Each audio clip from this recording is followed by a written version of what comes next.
Hello ವೀಕ್ಷಕರೇ, welcome back to our channel Kanasu ಕಿಚನ್ಸ್ಗೆ ಎಲ್ರಿಗೂ ಕೂಡ ಸ್ವಾಗತ. ನಾನಿವತ್ತು ಸಿಂಪಲ್ಲಾಗಿ ಚಿಕನ್ ಕರಿಯನ್ನು ಹೇಗೆ ಮಾಡೋದು ಅಂತ ತೋರಿಸ್ಕೊಡ್ತಾ ಇದ್ದೀನಿ. ಬನ್ನಿ ನೋಡೋಣ. ನಾನಿಲ್ಲಿ ಬಾಯ್ಲರ್ ಚಿಕನನ್ನು ತೊಗೊಂಡಿದ್ದೀನಿ, ಒಂದು 1/2 kg ಅಷ್ಟು. ಅದಕ್ಕೆ ಶುಂಠಿ ಬೆಳ್ಳುಳ್ಳಿ ಪೇಸ್ಟು, ಅಚ್ಚಕಾರದ ಪುಡಿ, ಸ್ವಲ್ಪ ಗರಂ ಮಸಾಲ, ಸ್ವಲ್ಪ ಉಪ್ಪು, ಪುದೀನ ಎಲೆಗಳನ್ನು ಸ್ವಲ್ಪ ಹಾಕೋತಾ ಇದ್ದೀನಿ. ಇದೆಲ್ಲ ಮ್ಯಾರಿನೇಟ್ ಮಾಡೋದಕ್ಕೋಸ್ಕರ. ಈ ರೀತಿ ಚಿಕನ್ನ ಮ್ಯಾರಿನೇಟ್ ಮಾಡಿ ಕರಿ ಮಾಡೋದ್ರಿಂದ ಟೇಸ್ಟ್ ತುಂಬಾ ಚೆನ್ನಾಗಿರುತ್ತೆ. ನಂತರ ಸ್ವಲ್ಪ ಕೊತ್ತಂಬರಿ ಸೊಪ್ಪನ್ನು ಹಾಕ್ಕೊಂಡಿದ್ದೀನಿ. ಇದಕ್ಕೆ 2 ಟೇಬಲ್ ಸ್ಪೂನ್ ಅಷ್ಟು ಮೊಸರನ್ನ ಹಾಕ್ಕೊಂಡು ಕ್ಲೀನಾಗಿ ಮಿಕ್ಸ್ ಮಾಡಿ ಒಂದು 5 ನಿಮಿಷ ಇದನ್ನು ಮ್ಯಾರಿನೇಟ್ ಮಾಡಿ ತೆಗೆದಿಟ್ಕೊಳ್ಳೋಣ. ನೆಕ್ಸ್ಟ್ ನಾನೀಗ ಇಲ್ಲಿ ಮಸಾಲವನ್ನು ನೋಡಿ ಏನೇನು ತೊಗೊಂಡಿದ್ದೀನಿ. ಒಂದು 3 ಲವಂಗ, ಸ್ವಲ್ಪ ಚಕ್ಕೆ, ಹಸಿರು ಮೆಣಸಿನ್ಕಾಯಿ, ಗೋಡಂಬಿ, ಈರುಳ್ಳಿ, ಕೊತ್ತಂಬರಿ ಸೊಪ್ಪು, ಪುದೀನ ಸೊಪ್ಪು, ಇದಿಷ್ಟನ್ನು ಕೂಡ ಬಾಣಲಿಯಲ್ಲಿ ಹುರ್ಕೋಬೇಕಾಗತ್ತೆ.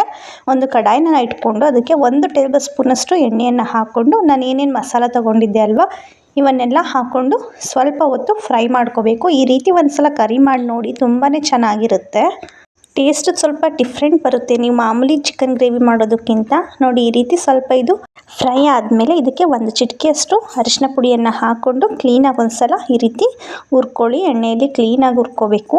ನಂತರ ಈಗ ಇದಕ್ಕೆ ನಾನು ಒಂದು ಅರ್ಧ ಕಟ್ ಮಾಡಿರುವಂತಹ ಟೊಮೊಟೊವನ್ನು ಹಾಕೋತಾ ಇದ್ದೀನಿ. ಟೊಮೊಟೊ ಕೂಡ ಹಾಕ್ಕೊಂಡು ಕ್ಲೀನಾಗಿ ಫ್ರೈ ಮಾಡಿ, ಫುಲ್ ಸ್ಮ್ಯಾಶ್ ಆಗೋದೇನು ಬೇಡ, ಎಣ್ಣೆಯಲ್ಲಿ ಕ್ಲೀನಾಗಿ ಹುರ್ಕೊಂಡ್ರೆ ಸಾಕು. ಈ ಎಲ್ಲ ಮಸಾಲೆಗಳನ್ನ ಕ್ಲೀನಾಗಿ ಈ ರೀತಿ ಆಯಿಲಲ್ಲಿ ಹುರ್ಕೊಂಡು ಒಂದು ಮಿಕ್ಸರ್ ಜಾರ್ಗೆ ಹಾಕ್ಕೊಂಡು ಸ್ವಲ್ಪ ತರಿಯಾಗಿ ಪೇಸ್ಟ್ ಮಾಡಿ, ಫುಲ್ ಗ್ರೈಂಡ್ ಮಾಡೋದು ಬೇಡ, ಈ ರೀತಿ ಪೇಸ್ಟ್ ಇರಬೇಕು. ನೋಡಿ, ಸ್ವಲ್ಪ ತರಿಯಾಗಿ ಮಾಡ್ಕೊಳ್ಳಿ.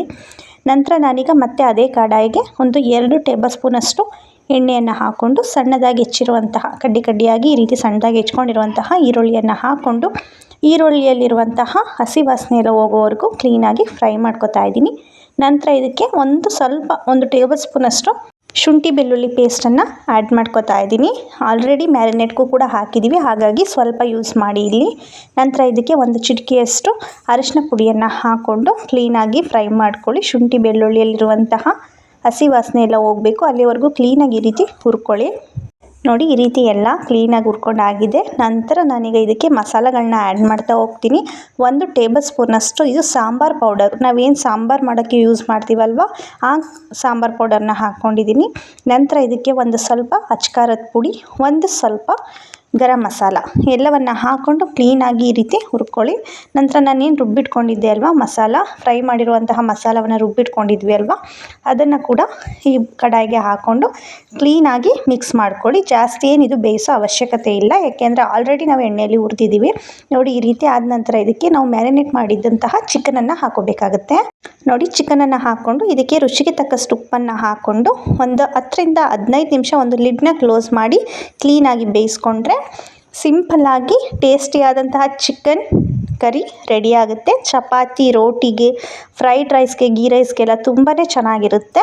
ನೋಡಿ, ಎಷ್ಟು ಸಿಂಪಲ್ಲಾಗಿ ಚಿಕನ್ ಕರಿ ರೆಡಿ ಆಯಿತು. ಯಾರಿಗೆಲ್ಲ ಈ ರೆಸಿಪಿ ಇಷ್ಟ ಆಗಿದೆಯೋ ಪ್ಲೀಸ್ ಲೈಕ್ ಮಾಡಿ, ಶೇರ್ ಮಾಡಿ, ಹಾಗೆ ನನ್ನ ಚಾನಲನ್ನು ಸಬ್ಸ್ಕ್ರೈಬ್ ಮಾಡ್ಕೊಳ್ಳಿ. Thank you for watching.